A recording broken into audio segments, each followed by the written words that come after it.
Susan Ayers. Sandy Staudt. Sandy and I have been employed at Chautauqua Guest Homes for years and years and years. Been friends for years and years. We're both nurses.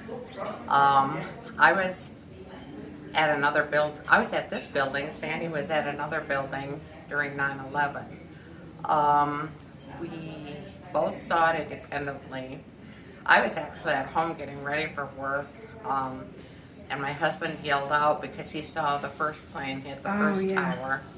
And I was in the shower and got out and went out and looked and saw the second plane hit. We talked later that day, Sandy and I. We were mesmerized by what was going on. Yep. And being nurses, we both decided what can we do to help. So we decided that maybe we could volunteer as nurses for the Red Cross. Oh gosh. So Sandy, why don't you go from there? So this was earlier in the week that this happened, and I think on that Saturday, we decided, it was probably a Saturday, they offered Red Cross volunteer training in Mason City. So we signed up, we went to the training. It was a day-long, I think, training session that we attended, and then we were on the list of available nurses to go if they sent a group or needed extra help. We did not end up going. I think at that point, after they realized what was going on or what had happened, it was more than we could help with or do things with. So we did not end up going, but we did do the training in case there was a need or there was the option that we could go help. So thinking about, I think, the number of people who could be saved were a lot fewer than they expected. Yeah.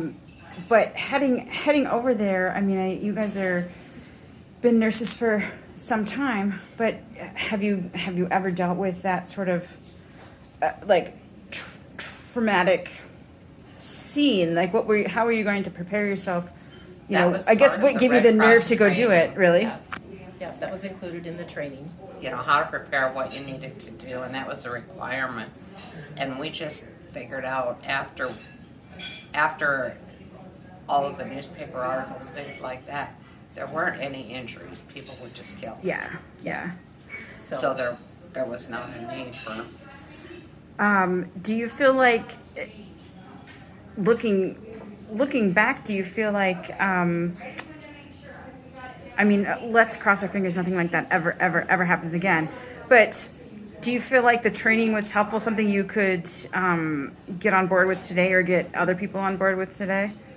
Actually, well, I think 3 years ago we did a mission trip to Haiti. Oh, did you really? And I think we used. I think we probably used a lot of that training on that mission trip. Wow. Yeah. What kind of things did you do there? We had a medical team, and we were part of the medical team, and we had a physician, pharmacist, and one other nurse.